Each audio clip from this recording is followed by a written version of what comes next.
ABC Gippsland, and you might not know this, but Wilson's Prom is the birthplace of the Australian Commandos. This weekend, the last remaining Second World War Commando veterans will journey to the prom, and the Australian Commando Association Victorian Branch President Doug Knight is with us to tell us more. G'day, Doug. Oh, morning, Jonathan. Now, first up, can you tell us about the significance of the prom to the Commandos?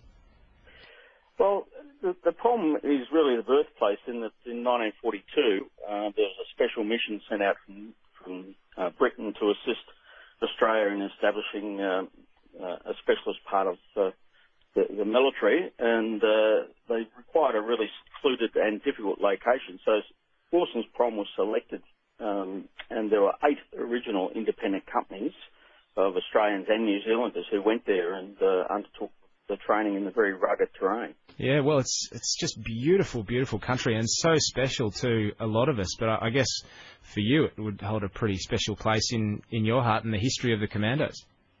Well, it does. I mean, initially, when they arrived, the first test was, in fact, from the Tidal River, where the Cairn is today.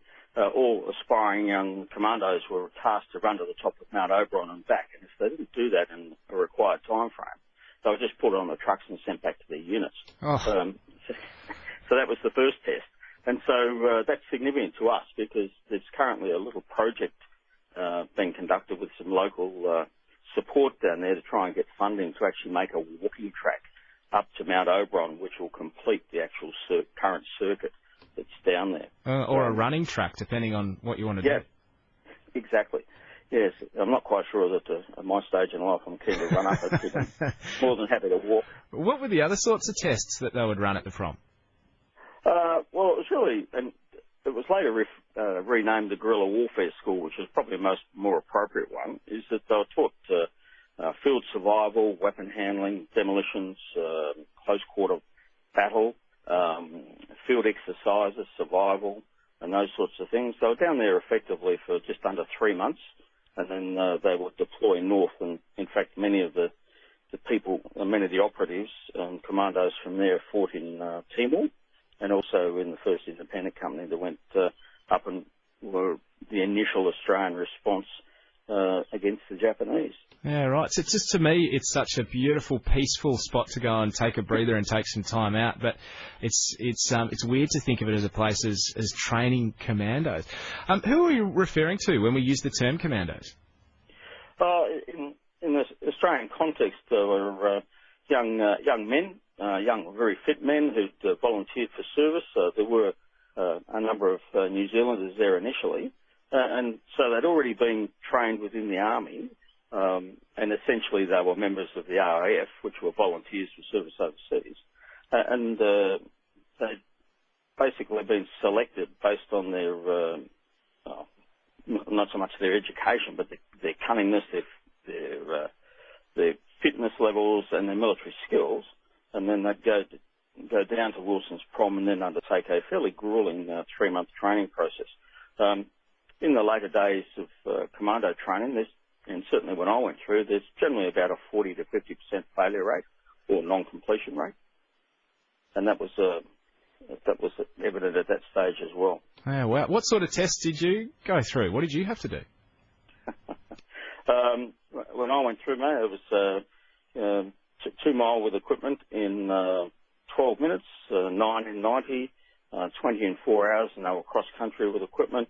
There's swimming, rope climbing, field craft, radios, first aid, endurance marching, and a multitude. And of course, in the context of my training, it was a requirement to be a small craft handler, which was a 2-week course, and a parachute course, a roping and rappelling course, and then you went on to demolitions, diving, climbing, freefall parachuting, and other things. Oh, just a few little skills.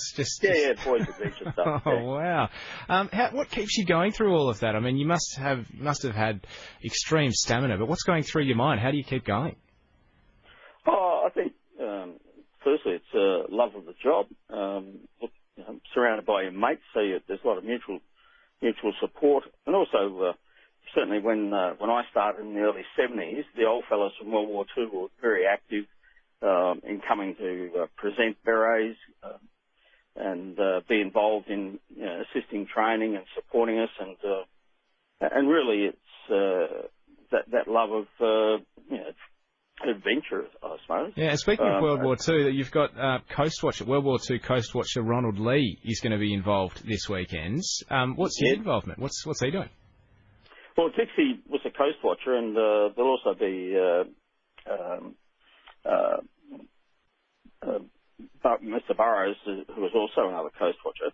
I mean, the Coast Watchers were part of the much larger organisation of Special Operations Australia, and they were up in the islands and reporting back on Japanese shipping and movements. And the reference to us is that in the bigger picture, they were part of the Australian Intelligence Bureau, which basically undertook commando operations behind enemy lines, and the Coast Watchers were an integral part of that. And so it's really pleasing that a couple of the Coast Watchers are still alive and able to get down there. We've got about another 5 or 6 members of Commandos and the Australian Intelligence Bureau alive in Victoria, but unfortunately their physical condition is such that they're not able to join us, but we still keep in active contact with them. How many will you have down at the prom this weekend? Veterans of World War II, unfortunately there'll be the 2 Coast Watchers, but there'll be quite a number of recent commandos from Iraq, Afghanistan and other conflicts, as well as a couple of very senior current serving members. And generally we attract about 100, 150 people, and obviously we're supported by the Foster RSL. Are you all? Where are you staying? Are you camping at Tidal River? A few do. A lot of us stay up in Foster because we're also supporting the 100th anniversary of Foster RSL, which is occurring on the Saturday night. There's a big do there.